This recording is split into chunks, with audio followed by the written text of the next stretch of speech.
How would you like a 15% discount to my daily email, the stack of stuff, the show notes, discounts to the conference, all of that? All you need to do is text the word show to 33777. You'll get the annual subscription with a 15% discount to my daily email. You'll get the stack of stuff, the links to the show notes, discounts to the conference, and so much more. All you have to do is text the word show, SHOW, to 33777. Text show to 33777.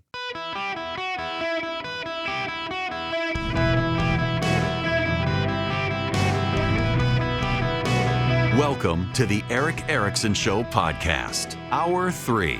Hello, America. How are you? I hope you're doing well. It is Eric Erickson here. The phone number is 877-973-7425. We got to go into the wide, wild world of campaigns and politics. And to get there, I want to start with some audio from Morning Joe. It was a conversation between Joe Scarborough and Molly Young Fast, the left-wing commentator, about the data on the Democratic Party. Now, we talked about the data in the Democratic Party, that they are in decline in every state in voter registrations, and Scarborough is asking Molly Young Fast about this, and just listen to what she has to say. Well, hang on a second. That's, you know what, Erickson, sometimes you got to route your audio. There we go. Here we go. Molly Young Fast and Joe Scarborough. Breathing into a paper bag. I'm trying to calm down a little bit. But John just quoted a remarkable stat out of the New York Times that in the 30 states where they track voter registration over the past 4 years, Democrats have lost to Republicans in every single state. Why? So this is the $24 million question, right? Why are Democrats not, why are the polls bad? Why are they not breaking through? And I think it's a couple things. I think one is the people who are breaking through are brave, right? They talk like humans. They make the case, and again, it's like Pritzker's chief of staff told me, it's not necessarily left versus center, it's fight versus cave. And the people who fight get support. And the people who cave or are mealy-mouthed or are, very sort of corporatist-y, that crew, the crew that's afraid, cannot break through, does not appeal to voters. The question is, it's only going to be for people who really feel authentic, right? Sherrod's never been afraid of a shout-out. Exactly. He's always spoken his mind. Chris Murphy, Sherrod Brown, Mondami, these people, AOC, they're not all exactly the same politically, but they are the same in the fact that they're brave and they break through. I want you to know something. If you hear a Democratic partisan diagnosing the problems of the Democratic Party and why they are in decline nationwide in voter registration, and they say, well, we need more brave people like Alexandria Ocasio-Cortez, you need to stop listening to that person. And that's not me, Eric Erickson, the partisan of the right, formerly elected Republican, saying this. That's Eric Erickson, the guy who knows how to read the data, saying this. Because nationally, Alexandria Ocasio-Cortez is one of the least popular politicians in America. Among independents and moderates in particular, the groups the Democrats are losing, Alexandria Ocasio-Cortez is anathema. Mamdani plays great in socialist areas of the country and urban areas, but scares the bejesus out of the middle class. The people in D.C. care about people like Chris Murphy, who goes on Twitter tirades, but nobody else does. What the Democrats have done is, you know what people say, that the short two-word synopsis of why Donald Trump is in the position he's in is what? It's two words. Y'all know him. He fights. That's what his base has always said. He fights, unlike Romney, unlike McCain, unlike Bush, unlike all these other Republicans. He fights.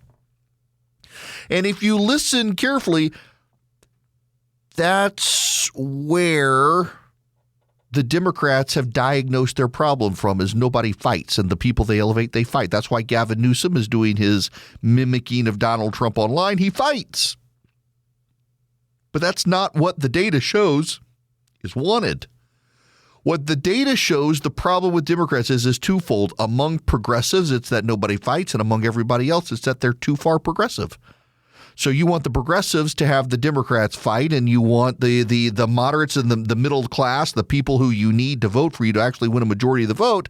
They want people who aren't crazy progressives. That's incompatible with each other. And along comes Elon Musk now. And Musk says, I'm going to fund a third party. And what is Elon Musk's third party going to look like? Elon Musk's third party would look like a fiscally conservative, socially liberal party. And you know what? There's no appetite for that. Because that's kind of what the Republicans, to a degree, had been. Oh, yeah, sure, you had the rabid pro-lifers like me and the anti-gay marriage evangelicals like me. But by and large, the Republican leadership in D.C., they promised some level of fiscal responsibility, but they really didn't care what you did otherwise. And that hadn't worked. The Democrats tried it. It hasn't worked. What actually people want, unfortunate for people like me, is they want a fiscally liberal, socially conservative party. And I've long said, actually, that I'm an outlier here, that actually what would work for Hispanic voters and black voters and others is a fiscally liberal, socially conservative party. And Elon Musk wants to do the opposite. Now the Wall Street Journal has this story. The billionaire Elon Musk is quietly pumping the brakes on his plans to start a political party, according to people with knowledge of his plans. Musk has told allies that he wants to focus his attention on his companies and is reluctant to alienate powerful Republicans by starting a third party that could siphon off Republican voters. Musk's posture marks a shift from early last month when he said he would form what he called the America Party to represent U.S. voters who were unhappy with the two major political parties. As he has considered launching a party, the Tesla chief executive has been focused in part on maintaining ties with J.D. Vance, who is widely considered the potential heir to the MAGA movement. Musk has stayed in touch with Vance in recent weeks, and he has acknowledged to associates that if he goes ahead with forming a political party, he would damage his relationship with the vice president. Musk and his associates have told people close to him that he is considering using some of his vast fiscal resources to back Vance in 2028. Musk spent close to $300 million to support Trump and other Republicans in 2024. Musk allies said he hasn't formally ruled out creating a new party and could change his mind as the midterm elections near. But Musk and his team haven't engaged in what many prominent individuals who have voiced support for the idea of a new party or could be a crucial resource to help it get off the ground, including by assisting with getting on the ballot in crucial states. His associates canceled a late July call with an outside group that specializes in organizing third-party campaigns. Participants were told the meeting was canceled because Musk wanted to focus on running his businesses.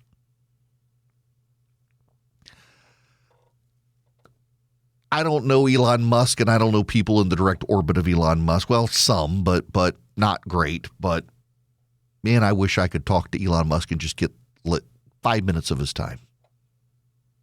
Because what I would tell Elon Musk is, number one, there's no appetite for a third party in the United States, and it's actually key to our national stability. When you look at other countries that have a vast array of parties, they tend to have more elections, they tend to have more rollover, they tend to have less economic stability. Third party in this country, there's just no appetite for it. The only thing the Republicans and Democrats hate more than each other is a third party, and they have worked collaboratively across the board in every state to make sure that a third party can't get traction. The only third party that did get traction was Ross Perot's third party, the Reform Party, and the only reason it did is because Ross Perot was not a figurehead of a movement, but an actual candidate for president. And Elon Musk can't run for president because he's an immigrant. It would be a waste of his money. Where Elon Musk could be very effective with his money is helping find candidates within both parties, particularly the Republican Party, who support his strategy and his fiscal beliefs of limited government and a robust free market. So what I would tell Elon Musk is instead of trying to form a third party, why don't you go on and robustly back people like Chip Roy in Texas? Back some of the fiscally conservative House Freedom Caucus guys. Why don't you try to rally people in Georgia against Marjorie Taylor Greene? Find one candidate what Marjorie has benefited from in Georgia is having 5 or 6 people all jump in against her, find one candidate, consolidate support for that candidate, and make the case that another conservative could have Trump support and be more effective in Georgia.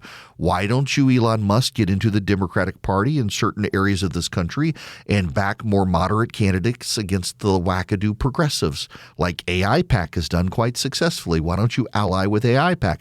The odds are if you find a moderate Democrat who is sympathetic to Israel, you're also going to find a moderate Democrat who is sympathetic to rejecting the far left socialist positions. Why don't you, Elon Musk, at the state level get involved in elevating a farm team of candidates within the parties who are reasonable and responsible? Instead of trying to find a third party for which there's no appetite, find good candidates for the existing parties. I may not always agree with who you back, but your resources would be better off there. And frankly, Mr. Musk, your resources would be better off where your gut is telling you right now. Focus on your businesses. You've become a lightning rod for people, and you didn't intend to be. And the left right now needs lightning rods. Where you served a great purpose for the Republican Party, Mr. Musk, is that you served as a lightning rod and distracted people from Donald Trump. People blamed you and not Trump, but that hurt your business. Go focus on your business. You don't need to be the face of a movement. Just back the people who are willing to be faces of a movement you care about. And you don't have to brag about it. You can ignore the media requests.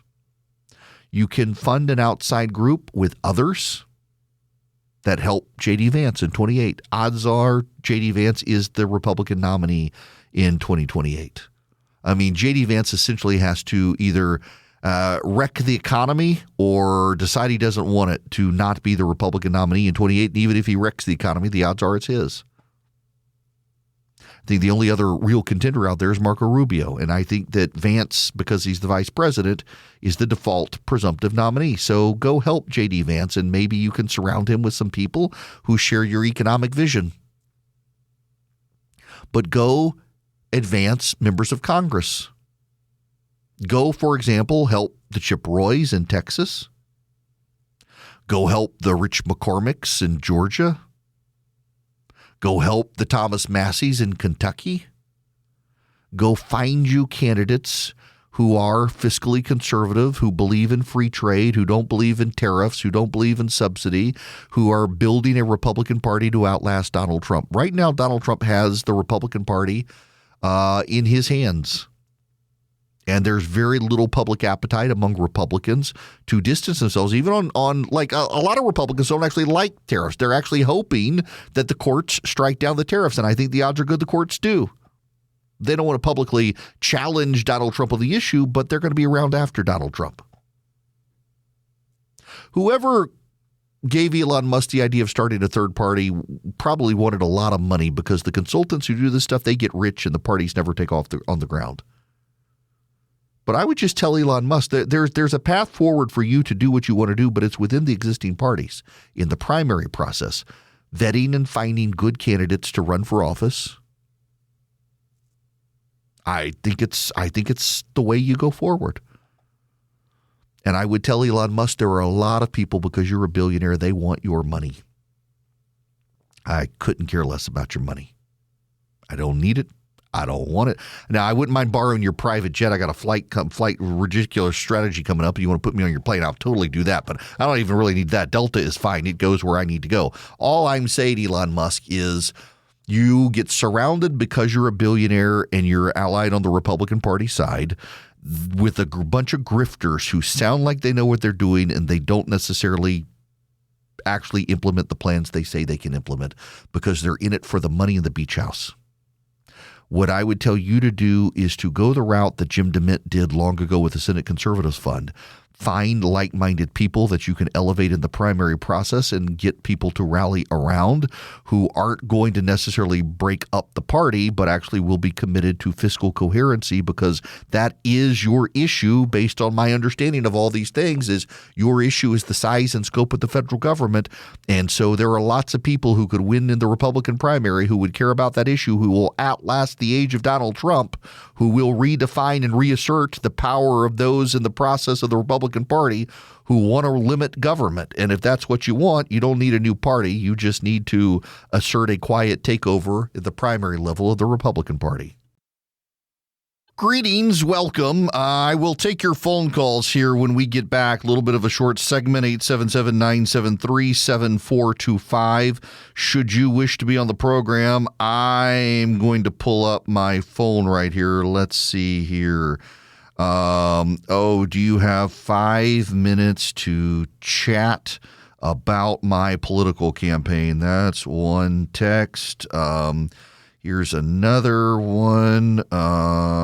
Interesting. Political.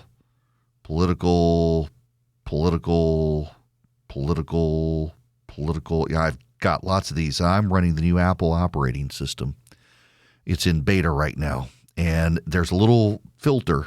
And if you don't know who the person is, it goes into a separate little bucket of messages, and you can check it if you want, but you don't have to. And all my political messages are going in there. And both the Democratic and National Republican political committees are screaming that Apple is suddenly going to get rid of political spam that's coming to you in text message. And I don't know if you know this or not, but I don't care. I think that both parties, particularly the Republican Party, have done so poorly at stewarding good relationships with their voters over political spam. I get political spam on a daily basis in text message. I've stopped giving money to political candidates, including friends of mine. I won't give money anymore because I think the Win Red platform is abusive when it comes to text messaging. I flat out will not. In fact, I finally was able to find a point of contact with the Senate and said, can you please delete my phone number from your text messaging program because I'm tired of it. And I was able to do that, but you can't. I know I'm special in that regard because I knew who to ask.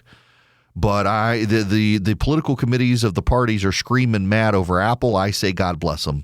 I say God bless them. And the more political spam, what's terrible is when some Sears in Virginia, a buddy of mine was complaining about it. I looked at my spam folder today in email. My gosh, that woman's campaign sends a lot of spam every day, even to me, and I don't even live in Virginia. I'm tired of the political spam. Thank you, Apple. Now, Vision Computer can help you deal with the spam in your email account. They can help you deal with all your tech support issues. All you have to do is call them at 404-COMPUTER. Go to visioncomputers.com. They can build you a computer. They can maintain your computer. They can be your tech support. They can help you with email problems, printer problems, you name it. 404-COMPUTE or visioncomputers.com.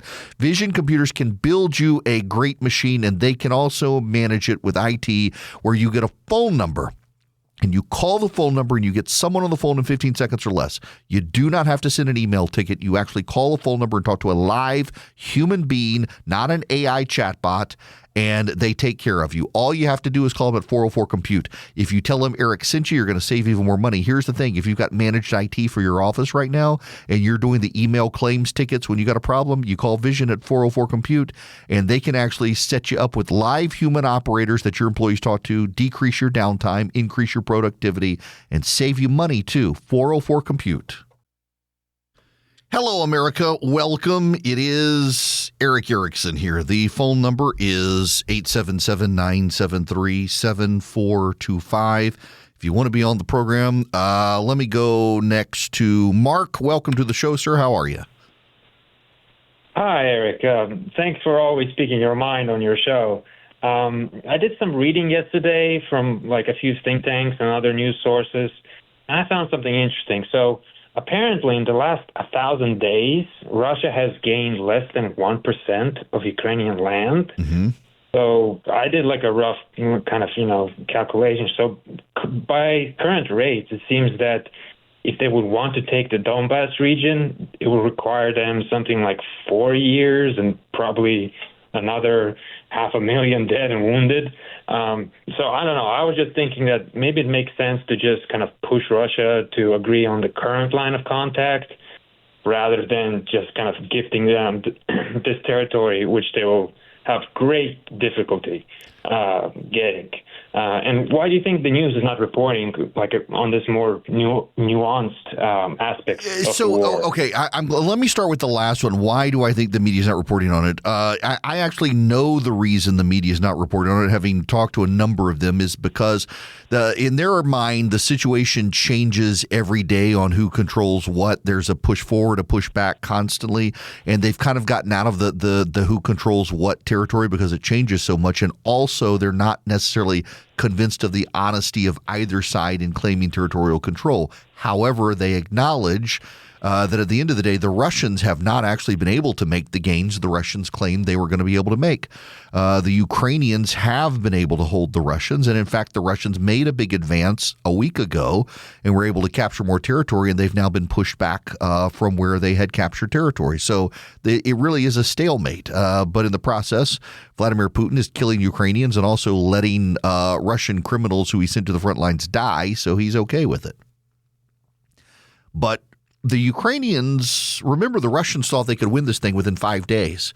Once they captured Kyiv, they would be able to do it. They remember they parachuted people into the airport in Kyiv, and the Ukrainians killed all the Russians. And they tried to go down the river from Belarus to Kyiv, and they lost that too. They haven't been able to do what they thought they were going to be able to do. The Ukrainians have been holding their own. There's something about people fighting for their homeland that matters. Now, I want to turn my attention to something domestic. There are lots of conversations out there right now about the housing crisis in this country. And undeniably, one of the big issues related to the housing crisis is mortgages, mortgage rates, how expensive it is, and how people who have very low mortgages don't now want to sell, because if they did that, they would have to pay a higher mortgage elsewhere. More than 40 months, this is from Carlisle, more than 40 months after the Fed first hiked rates, the cost of financing a home purchase remains 250 basis points or 2.5% above the average rate paid on the outstanding stock of U.S. mortgages. In real estate terms, existing owners apply a 4.1% cap rate to the imputed rent of their property, while prospective buyers face 6.58% financing costs. The resulting bid-ask spread explains the collapse in home sales volumes. For sale inventories have risen, but remain quite low relative to the total housing stock. In many cases, households' most valuable asset is a 30-year liability with a rate fixed at 2.75%. Now, in translating the gobbledygook into English, it is a lot of people are sitting on very low mortgages. If they were to sell their home and get a new house themselves, they would be paying a much higher mortgage and would ultimately be losing money in the transaction. There are, however, a lot of houses out there, but nobody wants them. So I live in Macon, Georgia. Macon, Georgia is actually, here's your random fact about Macon, Georgia. It's on the Ocmulgee River, and it is where the very first baptism in North America was conducted. Hernando de Soto came through and was baptizing the Indians, converting them to Christianity, and made the first baptism on the Ocmulgee River just south of Macon, Georgia. It is the geographic center of the state of Georgia. I was on city council there. Worst job of my life. It's a part-time job and you're full-time, and people complain when their trash doesn't get picked up because they're too lazy to roll their trash can, and I hated it.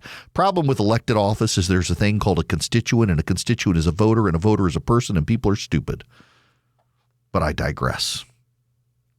In Macon, Georgia, there is an area of the city called Village Green. What a great name, isn't it? Village Green. In the middle of Village Green, the roads wrap around this little park-like setting. Village Green is somewhere the cops don't even go in the daytime. You cannot go 24 hours in Village Green without there being a shooting. When I was on city council, they had a plan to bring civilization to Village Green by having police officers take over some of the houses in the area. The city would fix up the abandoned houses, move in the police officers. The police officers could live there. Not a single police officer was willing to move their family into Village Green. That's how bad Village Green is. They were being offered free housing that the city itself would fix up, and no one wanted to live in Village Green. The very bottom part of Village Green, Mint Green Lane, is basically trailers. And then you have little bitty houses, shotgun-style houses, among other things in Village Green. The actual Village Green Park is a basically plot of dead grass. It's not a safe neighborhood. That whole area down there, nobody wants to live in that area. It is simply not a safe neighborhood. And you know what? In that whole area, it expands into a neighborhood called Bloomfield. There are a whole lot of abandoned houses. People have rented out the houses. Their parents died. They had moved out. They rented the houses. The houses have fallen apart. Many of the houses need repair and upgrades, and nobody has replaced them. Nobody's fixed them up. It's not a safe area. Nobody wants to live there. Think about your community. Think about all the small houses that could serve as starter homes for young couples that are in bad neighborhoods, that are abandoned. I'm willing to bet there are a whole lot of small starter homes out there that could be fixed up and sold. But what does it take first? It takes crime control. You got to oust the gangs. You got to oust the illegal alien gangbangers who have taken over the neighborhoods. You've got to get rid of the drug lords from the neighborhoods. Our housing crisis in this country isn't just a housing crisis, it's a crime crisis. There are neighborhoods people don't live in. Now, there are some neighborhoods that are gentrifying. I am right now broadcasting in Atlanta.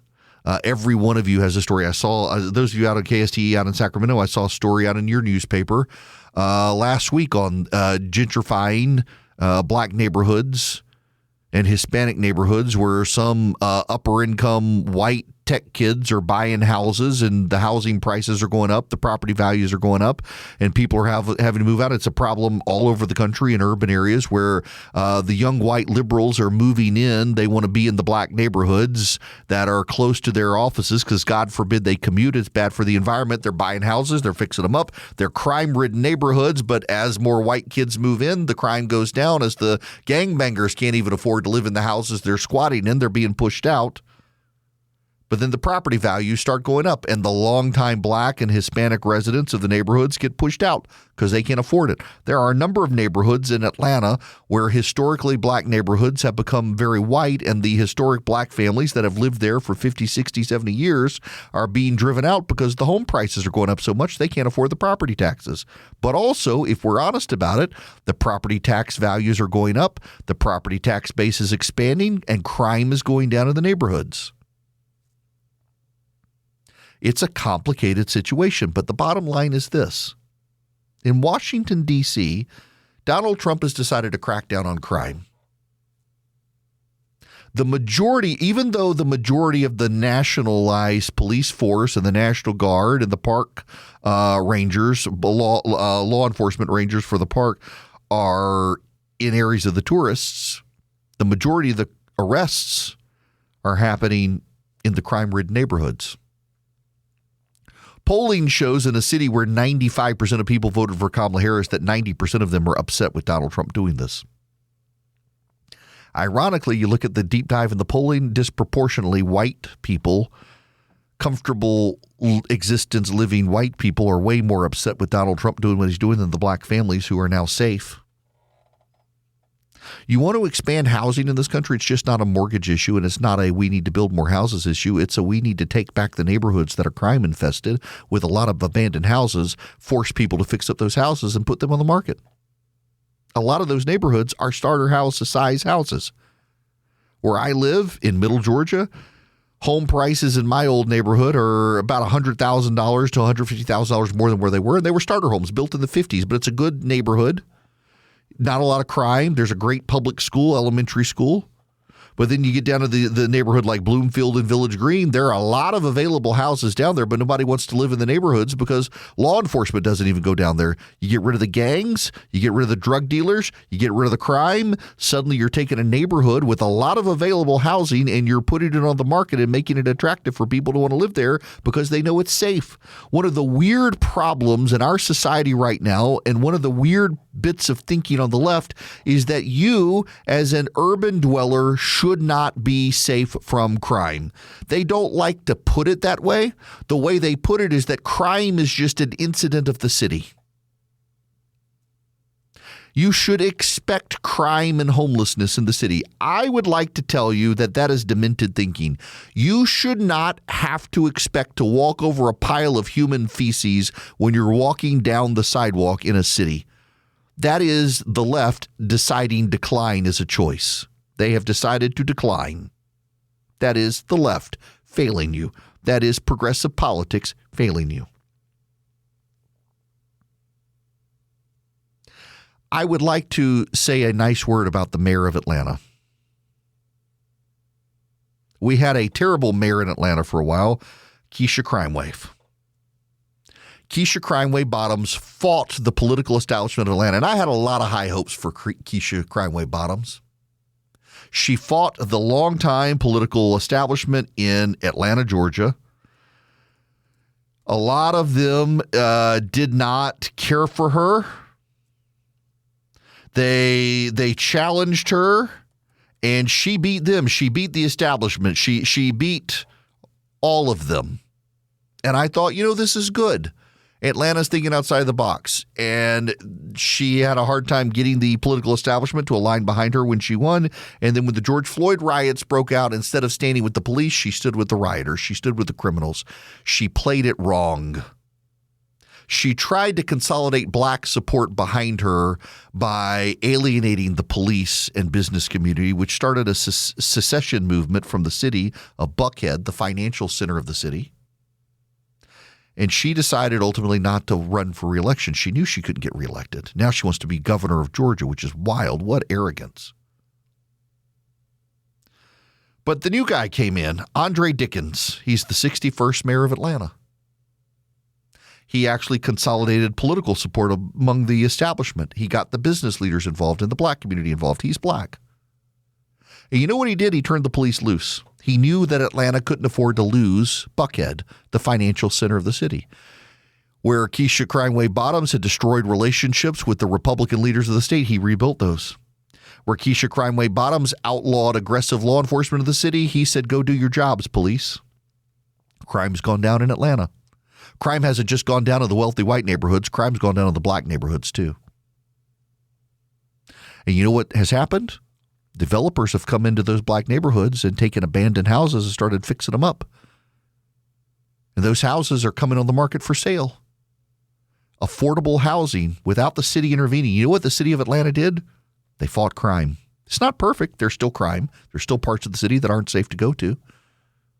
But they decided to let the police, and crime went down, and areas of the city started expanding housing options for people, not with the city building subsidized housing, but with the city making neighborhoods safe enough for developers to go in and buy houses and rebuild those houses and then sell them to young couples. And yes, some neighborhoods are gentrifying. And you know what's happening? Yes, some non-white poor families are being priced out of neighborhoods they've historically lived in. But you know what's happening? The property tax base is growing, revenue's coming into the city, and the city's now able to build up and hire more police, build up and fix infrastructure. It's a virtuous loop. Contrast that to some of these other cities with progressives in charge where they're like, screw the business community. Who cares about the white people? We don't need them. We don't want them. They've turned into third world hellholes, and they scream racism. They scream racism when everybody points at them. They say, well, you don't like us because we're black. No. I love the mayor of Atlanta, Georgia. Never met the guy. He's done a remarkable job. He's a black mayor who figured out it takes everybody in the city for the city to survive. What a lot of progressives have done is they've said, we can exclude these groups of people. We just want their money, not them. You want to solve the housing crisis in the country? You make your city safe. You go into the neighborhoods where there are available houses. Many times they're gang infested, and you drive out the gangs. You arrest people. You get rid of the drug dealers. Suddenly there's a lot of housing that's available in safe neighborhoods to rebuild. Donald Trump in Washington, D.C. is showing the way. He's making neighborhoods that have been crime infested suddenly safe. The rest of the country could take a clue from what the president has done in D.C. and what good mayors are doing in cities from Miami to Atlanta, some Republican mayors, some Democratic mayors, and all of them recognizing We got to have a safe community that people want to live in, and that's going to help us. And it does. Old Glory Bank wants to help you and your kids get smart about finances. If you go to oldglorybank.com/smart, they've got new resources you can use in homeschool curriculums and the like to help your kids get smart about spending and budgeting and saving money and investing. oldglorybank.com/smart. It's also a great bank to get a custodial account for your kid. No fee checking, no fee savings, so your kid can start depositing and saving money. oldglorybank.com/smart. That's where the free resources are. You get those free resources. You have great conversation starters for your kids. You've got great conversation starters for your whole family. You got great homeschool curriculum to teach your kids finances and budgeting and savings. It's completely free, too. It is a free resource from Old Glory Bank. oldglorybank.com/smart. oldglorybank.com/smart. And you know what? You learn a little bit about Old Glory Bank as well. They are my bank. I've got a checking and a savings account with them. But if you go to oldglorybank.com/smart, they're not selling you their bank. They're not even selling you. They're giving you free resources for your kids to get smarter about finances. oldglorybank.com/smart. Member FDIC, equal housing lender. Terms and conditions apply. Hello, welcome. It is Eric Erickson here. My apologies to those of you on the phones. I've got a minute here, so I don't have time for phones, but I do have time for this story. It hit the wires during commercial break. Another federal judge has denied a request to unseal grand jury transcripts and exhibits from the Jeffrey Epstein investigation, which was always going to happen because, so here's the thing, a grand jury asks a lot of probing questions. They're trying to build a case. Not everything is admissible in court that is asked by the grand jury. And so if you mention Joe Blow and involved in Epstein, you could destroy his life, even though it's very clear from everything that that person had nothing to do with Epstein. But because the name came up in the investigation, you could destroy the guy's career. And that's why grand jury information stays sealed. It's why it doesn't get – so it was always obvious that this was going to happen.